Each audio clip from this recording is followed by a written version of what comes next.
once again the leader of one of Southeast Asia's most influential countries. 2 decades ago, he took on Western powers and the IMF, but now on a recent visit to China, he has warned against neo-colonialism.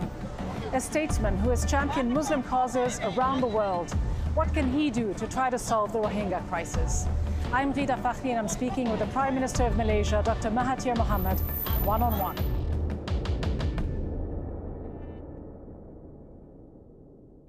Prime Minister Mahathir Mohamad, you made an extraordinarily interesting comeback, political comeback in Malaysia 4 months ago, and are now Prime Minister for the second time, having already served 22 years.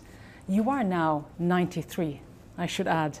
Why did you believe you had to come back and lead your country once again? Well, after I stepped down and 2 new Prime Ministers took office, a lot of people came to see me, asking me to do something because they felt that the country was not being run in the way that it should. Many of them, several delegations came to see me. I tried at first to advise, but they don't like to be advised. They don't listen to advice. So eventually I was forced to resign from my party and to set up an opposition party. But what was the determining factor for you? What made you do it? You said you will only serve for 2 years. 2 years is not a long time, but in politics, it sometimes is. What do you hope to achieve in those 2 years? And is there any kind of scenario where you can foresee staying longer than the 2 years you've promised? The previous Prime Minister created a lot of problems. In the first place, he borrowed far too much money, which will mean that the country will remain indebted for 40 or 50 years because of the amount he borrowed at very high interest rate. And then, of course, he subverted the administrative machinery, making the administrative machinery, the officers of the government, almost to be a member of their party. And they work for the party rather than for the government or for the people. But can you do anything in those 2 years, or is there a scenario that might compel you to actually stay longer? A lot of things can be done in 2 years. Certainly we can remove tainted officers from their positions. We can enact new laws. We can abrogate draconian laws. Many things can be done. At the same time, of course, we are already trying to reduce the amount of loans that we have. So the government would have to be a very lean government, which will be able to overcome many of the restrictions caused by lack of funds. Does that mean, though, you do not expect to stay longer? I don't expect to stay longer. In the past, when I was there as Prime Minister, I have been labeled a dictator. I have all kinds of bad labels against me, including having cronies. Those people who say that, they say that because somebody reported and the rest just followed without any investigation. Yeah. There was no cronyism. There was no dictatorship. When the time came for me to step down, I stepped down without anybody pushing me. No dictator has ever resigned. Prime Minister, let me move on to your political comeback on the international stage. We are here in New York. You will be addressing the United Nations General Assembly. Times have changed, though, haven't they, since you were in office? Yeah. Over 15 years ago, you stepped down in 2003. The global multilateral system is being seriously challenged, as you were aware. Many people would say it's even being eroded by the United States. Just how concerned are you by Trump's rejection of globalism and all of the institutions that underpin the post-World War II order? Well, a lot of things are happening. For example, 15 years ago, there was no war in the Middle East. 15 years ago, the world was relatively stable and peaceful. And there was no American president who performs just like Trump. They seem to be much more accommodating. So, but now we see a lot of changes. There is a war being fought in the Middle East, several wars in fact. A lot of people are suffering. We have this so-called globalization, free trade and all that, which has not been properly studied and implemented. And we have, of course, finally we have the President of the United States bringing about a policy that is not typical of the United States. And what does it mean specifically for you, for countries in the Southeast Asian region? Trump has reportedly decided he will skip 2 important Asian summits coming up in November. He withdrew from the Trans-Pacific Partnership, the TPP, soon after taking office. Now there are threats being made about withdrawing from the World Trade Organization. How dangerous is he from your perspective when it comes to trade relations, international relations between nations? It creates a lot of uncertainties. We don't know what can be done, what cannot be done, what policies will be followed by the powerful countries. And this, of course, affects our position, our wealth, because Malaysia depends on trade for its wealth. We are big exporters, although the country is small, but we have a very big trade with the rest of the world. And you also have very good trade relations with Iran. And I mention Iran because what is alarming to a growing number of people here at the United Nations and around the world is the fact that the US sanctions that Trump is threatening and is actually imposing on countries, these sanctions today have an extraterritorial reach. Trump has threatened members of the Security Council and anyone else who does business and trades with Iran with severe consequences. These were his exact words. How does Malaysia respond to these threats? We will, of course, suffer because our trade with Iran will be reduced, very much reduced. Even there could be no trade at all because of sanctions. But we trade with the rest of the world. But on Iran, you have important, as you say, trade agreements, billions of dollars worth of trade agreements to develop Iran's offshore gas fields. You also are pursuing, I believe, a free trade agreement with the Iranians. Will these threats put a stop to this type of cooperation between you and the Iranians? With Iran, yes, but we can cushion it with our other trading partners. So you will cave into the pressures. You will have to stop your trade dealings with Iran? Well, we have no choice. You know what the US is like. If you don't obey them, then they will take action on your banks, on the currency and things like that. How much of all this has to do with the fact that the US is imposing its will because of the US dollar? Because much has changed in this world, but the US dollar is still the key in all of the ongoing trade. Is there perhaps some kind of international action that can be taken to find a parallel transactional system that would allow countries to trade without giving in to these types of political pressures from Washington? We once proposed that we should not use the US dollar. We have a system of trade that is almost like barter trade, where we only pay the difference in our trade. If we export more and import less, then of course the other country will have to pay to export more to us, and we settle the difference only. But you did peg the Malaysian ringgit to the US dollar. Well, that was because the world still uses the US dollar. We have no choice. With most countries, trade must be conducted in US dollar. That was since Bretton Woods. So because of that, we find that there is this danger that against the US dollar, our currency may be deliberately devalued.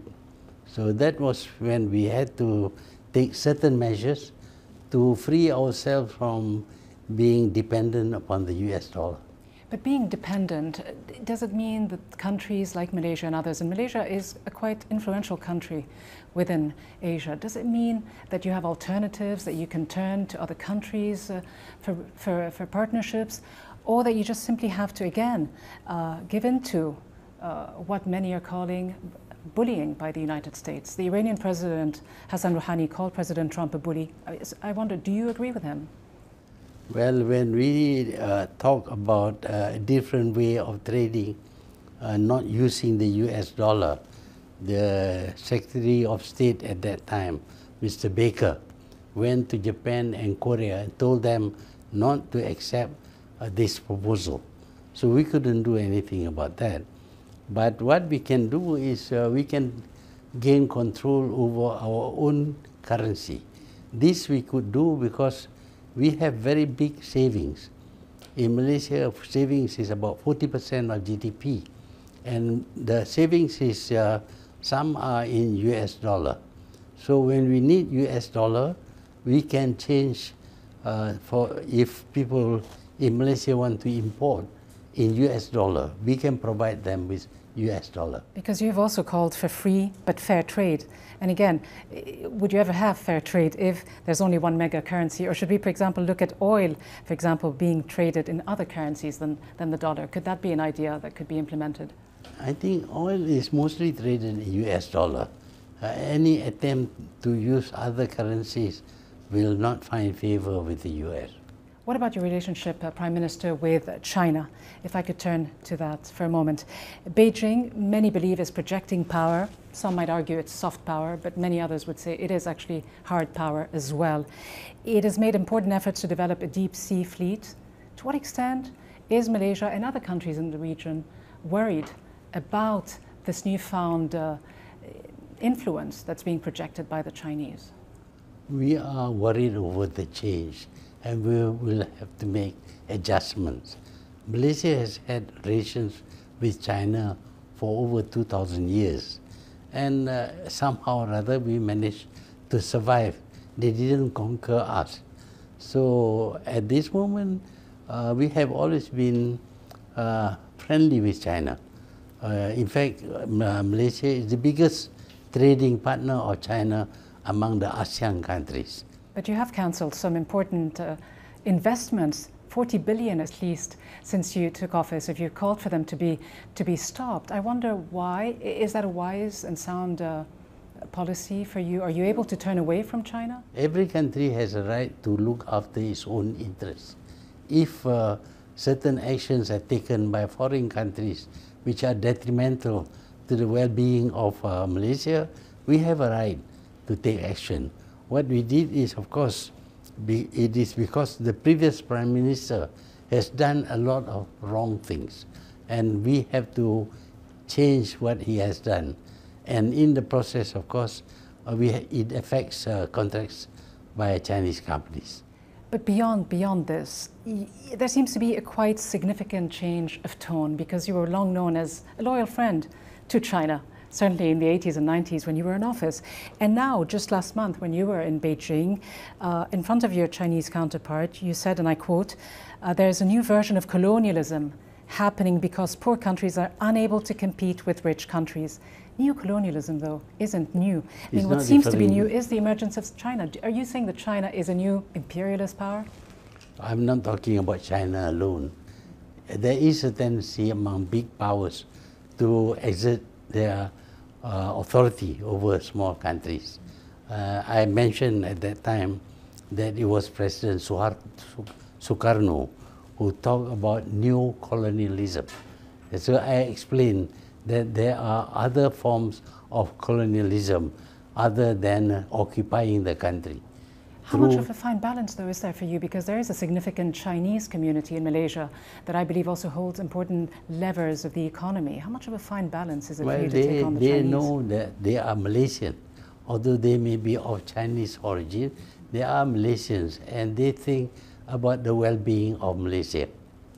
What about quite a dormant conflict, it seems, that is sort of in the background that many people have forgotten, but where Malaysia and others are in some sort of a conflict with Beijing over the Spratly Islands, the archipelago. Is there a risk from your perspective of this ever sort of going back in the open and sort of leading to some kind of military confrontation, or are you comfortable with the status quo?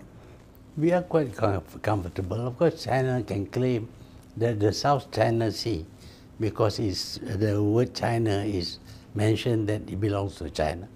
But we have our islands there. We have even these flying fields there, and they have not disturbed us. So you don't believe any major problems might erupt over these islands? Not in the terms of conquest or fights or wars.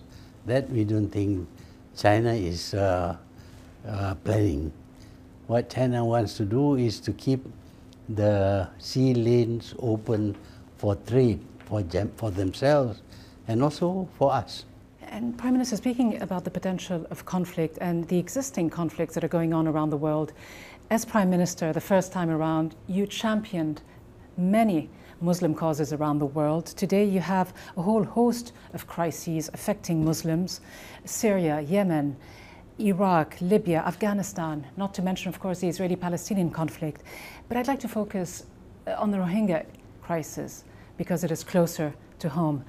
ASEAN seems to have turned the other way, perhaps under Chinese pressures not to be too vocal on this issue, even though many people have called the kind of violence that the Rohingya have been subjected to a clear case of genocide.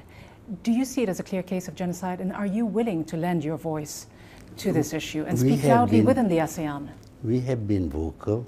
We have taken action to the point that we can, but we condemn this action openly, and we condemn Myanmar for carrying out what appears to be genocide. So we have not minced words about this.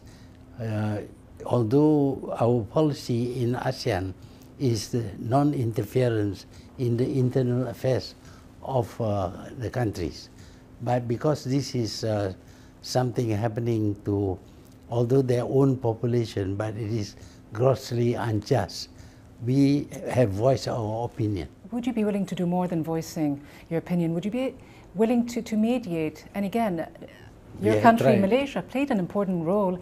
Several years ago, I believe your ambassador to the UN, Ambassador Razali, played an important role in gaining the release of Aung San Suu Kyi.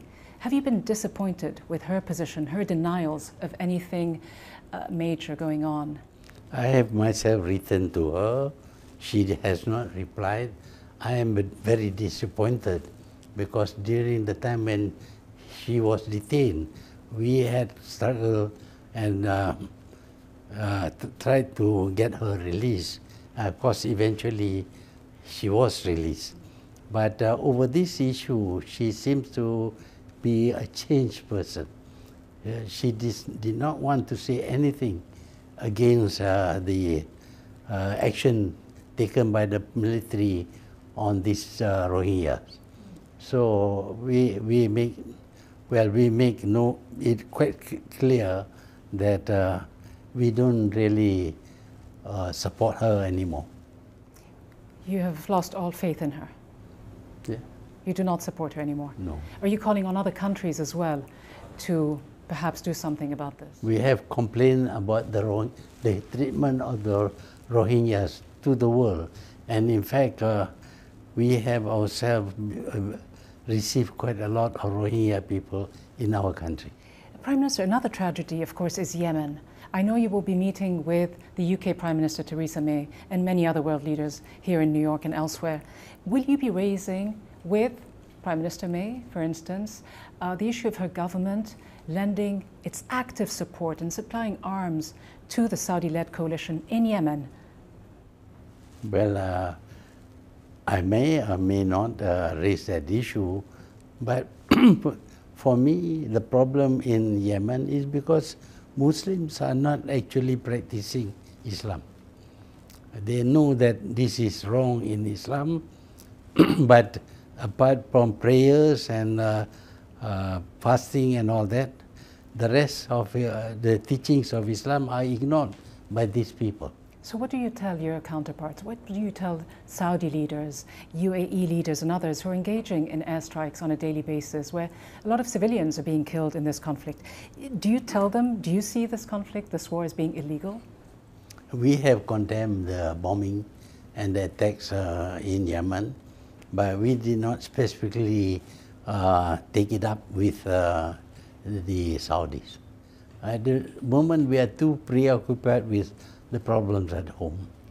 The problems at home, Prime Minister, and also let me just refer to problems that you have mentioned and talked about many years ago, which is countries having nuclear weapons. Yeah, we still condemn that. You say you condemn that now, but many years ago, in fact in 2006 I believe, you said all Muslim nations should have nuclear weapons as a deterrent, Iran included.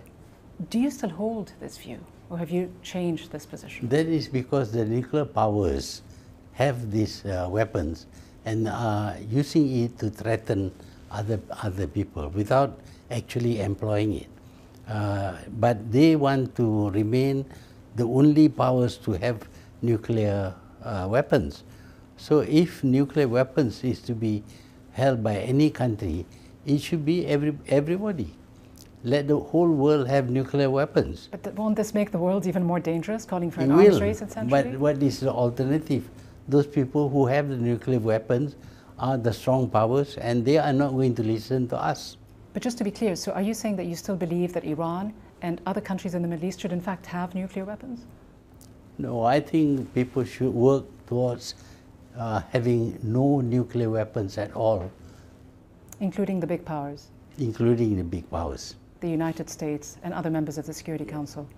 Prime Minister, your final thoughts on what for you will be in the next 2 years your key foreign policy challenge and priority? Our foreign policy is the same. We want to be friendly with all countries, irrespective of ideology or religion or whatever. But we also believe in helping other countries within our means, because we believe that helping others to become prosperous will prosper us. And what will be the key alliances that will have to be formed if you are no longer looking so much east? You had a look east policy when back in the 80s and 90s you took on Western powers, you took on powerful institutions like the IMF, and now you're taking on, it seems, although slightly more gently in tone, China. Are you turning towards other alliances, Japan or any other country? We are still looking east, and that includes China. There is much to be learned from China. A country that was very poor 30 years ago suddenly has become a world power and is among the richest country in the world. So there is something that they have done which has enabled them to achieve this turnaround. We need to learn from them. When looking east, it's not just about looking at Japan. We look at Korea, we look at Japan, we look at Hong Kong and Taiwan, and we also look at China. You also look at China. How would you describe the relationship today, in your own words? How would you describe this relationship? Well, apart from some problem about loans and all that, there is no problem with us as far as attitude is concerned. We believe China is going to be there, is going to be powerful, and we have to make adjustments for that.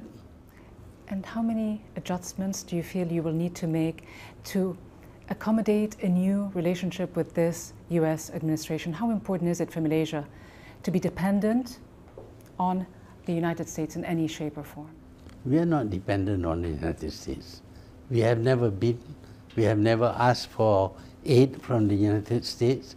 We have always felt that as far as we can, we should not be dependent upon anybody.